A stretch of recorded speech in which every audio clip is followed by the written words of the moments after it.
మంత్రి లోకేష్ పై రోజా చేసిన వ్యాఖ్యలపై టీడీపీ నేతలు మండిపడుతున్నారు. రోజా డిప్రెషన్ లో ఉండాలా మాట్లాడుతున్నారని అన్నారు ఎమ్మెల్యే నిమ్మల రామనాయుడు. మహిళా సంక్షేమం గురించి మాట్లాడటానికి రోజాకి ఏమాత్రం అర్హత లేదన్నారు. రోజా నిమ్మల మధ్య మాటకు మాట ఇప్పుడు చూద్దాం.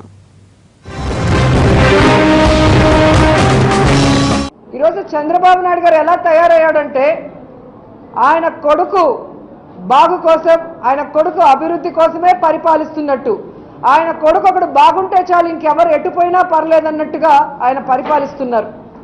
ఈ దేశంలోనే అత్యంత దౌర్భాగ్యమైన పరిపాలన ఎక్కడైనా ఉంది అంటే అది ఆంధ్రప్రదేశ్లోని చిన్న పిల్లాడైనా టక్కున చెప్పే పరిస్థితులు ఈరోజు మనం చూస్తున్నాం. ఇంటికో ఉద్యోగం అన్నాం, ఈరోజు లోకేష్ బాబుకి ఎమ్మెల్సీ ఉద్యోగం ఇచ్చాం, వెంటనే ప్రమోషన్ మంత్రిని చేసాం. అలాగే ప్రతి పేదవాడికి ఒక ఇల్లు కట్టిస్తానన్నావు కానీ 3 ఏళ్లలో ఒక పేదవాడికి కట్టలేదు. కానీ నువ్వు నీ కొడుకు మాత్రం పక్క రాష్ట్రాల్లో కోట్లాది రూపాయలతో ఇంద్రభవనం కట్టుకున్నావు. ఎంత సిగ్గుచేటో ఒకసారి మనం ఆలోచించుకోవాలి.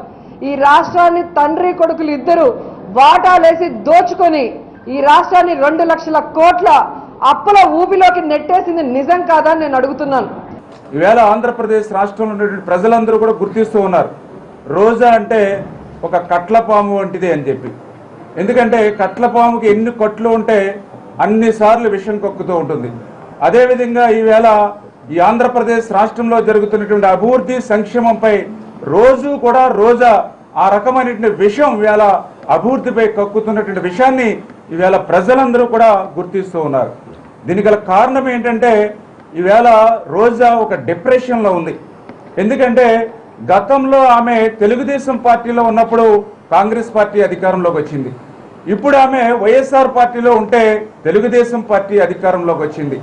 అంటే ఆమెకు అర్థం కావట్లా, తాను ఉన్నటువంటి పార్టీ ఎన్నికల్లో ఓడిపోతూ ఉందా లేదా ఓడిపోతున్నటువంటి పార్టీలోకి నేను వెళ్తున్నానా అనేటువంటి ఒక మానసికమైనటువంటి సంఘర్షణకు లోనే ఆమె ఏమేమి మాట్లాడాలో తెలియక తమ అక్కసును, అసూయను, ఈర్షను ఈవేళ మీడియా ద్వారా అవాకులు చవాకులు పిచ్చి ప్రారాపణలు ఈవేళ ఆవిడ మాట్లాడుతూ ఉంది అని